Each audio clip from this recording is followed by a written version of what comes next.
जयंती मंगलाकाली भद्रकाली उपालिनी दुर्गा क्षमा शिवादात्री स्वाहा सुधा नमस्तुते। नर्मदापुरं सुविख्यातं देवाया दक्षिणे तटे सेवाश्रमे सुराजिता देवी नर्मदायै नमो नमः। हाँ प्रिय सज्जनों, नर्मदा मंदिर से देवी भागवत की कथा हो रही है, इसलिए आप भी हमारे साथ साथ में देवी जी के साथ साथ नर्मदा जी की जय बोलेंगे। बोलिए नर्मदा मैया की जय, भगवती आदि शक्ति महारानी दुर्गा देवी की जय।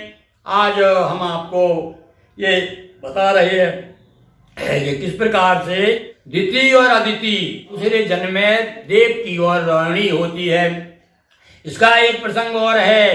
क्या प्रसंग है इसका भी सुनिए। दिति से अदिति की कैसे हुई तकरार। ये दोनों बहनें थी, दिति और अदिति दोनों बहनें थी, और किस बात को लेकर के इनमें जो है विवाद हो गया, और अदिति ने दिति को जो है श्राप दे दिया, और उसे श्राप के कारण क्या क्या कष्ट उठाना पड़ा।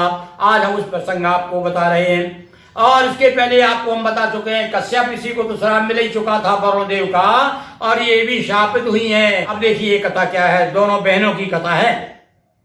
सुनिए। दिति से अदिति की कैसे हुई तकरार। दिति हुई कैसे देव की और कैसे भाव अवतार। किस प्रकार से दिति दूसरी पत्नी कश्यप ऋषि की जो देवकी के रूप में आई। अब ये कथा उनको अदिति की श्राप कैसे लगी वो सुनाते हैं। दक्ष प्रजापति की कन्याएं, इनमें दो कश्यप भार्याएं। ये कश्यप ऋषि की पत्नियां ये दक्ष प्रजापति की पत्नियां हैं।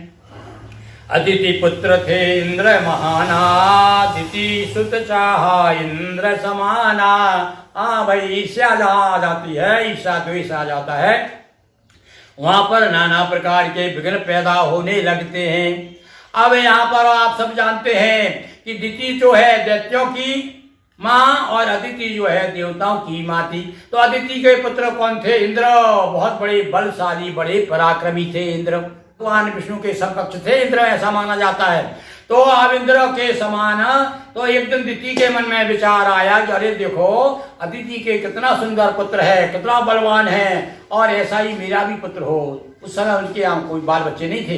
तो कश्यप ऋषि के पास में गई और जाकर के प्रार्थना करती हैं, अपने पति से निवेदन करती हैं कि हमें भी ऐसा ही चाहिए। तब वो क्या कहते हैं देखिए। कश्यप ऋषि ने बताया कि हे महाभागो, तपोबल मन चाही संताना, और पूर्ण हो ये चाहा मन माना। जो भी आपके मन की इच्छा होती है वो पूर्ण हो जाती है, पर उसके लिए भैया कुछ तपस्या करना पड़ता है, कोई कुछ व्रत करना पड़ता है। कश्यप ऋषि से किया निवेदन, इंद्र सरित चाहिए सुत श्रीमन। हमें इंद्र के समान पुत्र चाहिए, ऐसा ही बलवान हो, ऐसा ही सुंदर हो। तब तो कहा भैया बिना तपस्या के, बिना व्रत किए ये प्राप्त नहीं हो सकता। करने से देवी आराधन, पाओगी तुम सुत मन भावन। कश्यप जी ने बताया ये भाई देवी की आराधना करना पड़ेगा, व्रत करना पड़ेगा तुमको भगवती का। तब तो तैयार हो गई, क्योंकि उसे वैसा इंद्र के समान पुत्र चाहिए था। बड़े पवित्रता के साथ, शुचिता के साथ में दिति ने किया कठिन व्रत साधन, शुचिता सहित तो किया सब पालन। और जो भी भैया व्रत के अंतर्गत जो भी विधान बताए गए हैं सब उसका व्रत का उसने पालन किया। भगवती की कृपा हुई कि वो गर्भवती हो गई, और गर्भवती होने के बाद में चूंकि व्रत का प्रभाव था, भगवती देवी की कृपा थी, उसके कारण जो है उसके शरीर से तेज निकलने लगा, प्रकाश होने लगा और चमचमाने लगी। दूर से ही देखता था, कहता अरे वाह भाई ऐसा लग रहा है इसके पेट में कोई बड़ा ज्योतिर्मय बालक है।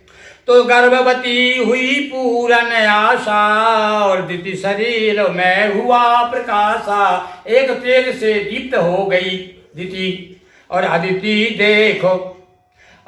देखो मन में दुख माना, इसका सुत भाई यदि बलवाना। देखिए सोतिया गाय बहुत खराब होती भाई, हमारे यहाँ कहावत है कि सौत तो चून की भी बुरी होती है, आटे की भी बुरी होती है।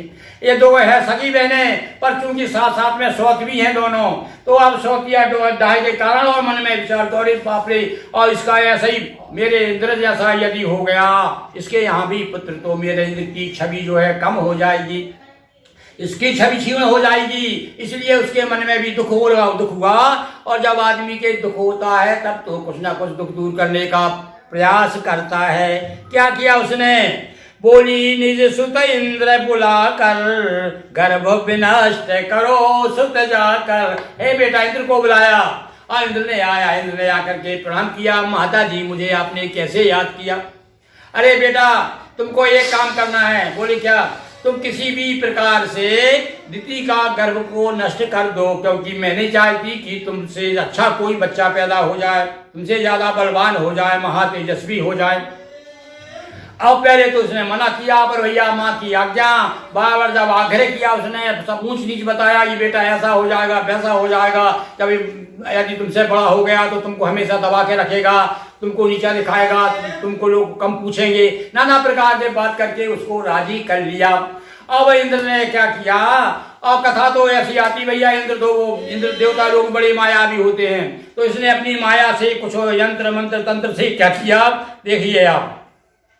व्रत ऐसा कह सानिध्य प्राप्त कर, सानिध्य प्राप्त किया इंद्र ने, जाकर के पहुंचा माँ के पास में, दिति के पास में, और बड़े हाथ जोड़ के लगा। इंद्र कहा दिति से, हे माता, और व्रत से छीण तुम्हारा गाता।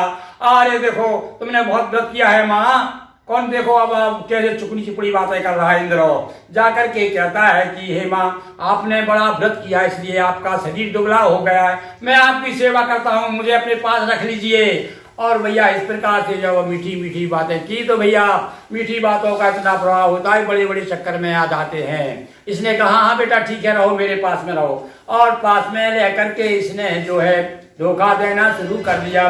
क्या किया इंद्र ने? ऐसा कह सानिध्य प्राप्त कर, और गर्भो विकृत किए कुछ प्रयोग कर। कुछ ऐसे प्रयोग किए, हो सकता है कुछ दवाई खिला दी हो, या कुछ यंत्र मंत्र तंत्र ऐसा कुछ प्रयोग किया कि शरीर में जो पेट में जो गर्भ था, उस गर्भ के 7 टुकड़े हो गए, और वे 7 टुकड़े होते होते उसके एक फिर 7 हुए।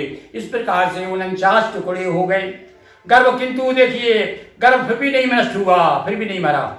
क्यों भैया, क्यों नहीं मरा? इसके पीछे भगवती आदि शक्ति की कृपा थी, क्योंकि बड़े सच्चे मन से पवित्रता के साथ में दिति ने भगवती का व्रत किया था, इसलिए इसने अपने प्रयोग के द्वारा जो है उसके टुकड़े टुकड़े कर दिए, किंतु उसके बाद भी गर्भ नष्ट नहीं हुआ। क्या हुआ फिर? जब बच्चा पैदा हुआ तब क्या हुआ? जब प्रसव हुआ तब व्रत प्रभाव खंडित नानाशा, और पुत्र हुए पैदा 49 पुत्र पैदा हुए। खंडित तो हो गया था भैया वो गर्भ, पर नाश नहीं हुआ था उसका। तो बे सब पुत्र मरुत कहलाए, मित्र इंद्र के सब बन आए।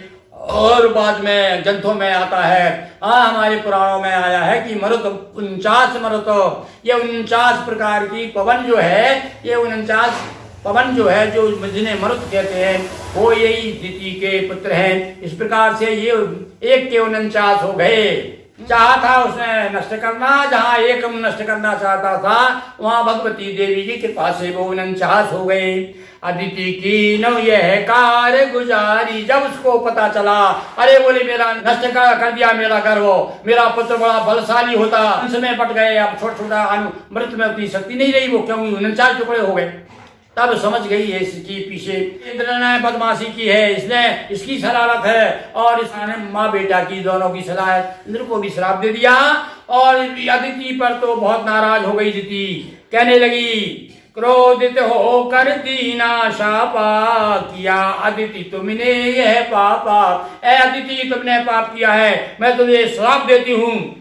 जन्मो तुम मृतवत सा बनकर, जन्मे जो बालक जाए मर। जो भी बच्चे तुम्हारे यहाँ होंगे वो सब बच्चे मर जाएंगे। 7 बार तुमको इस प्रकार से दुख उठाना पड़ेगा।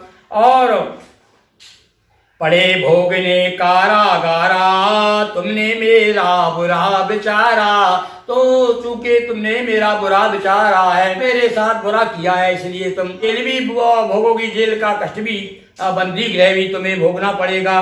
और पूर्व जन्म के शाप वश मिला देव की दंश, देवकी को जो दंश उठाना पड़ा, जो दुख उठाना पड़ा, जो तकलीफ हुई, वो पूर्व जन्म का शाप था।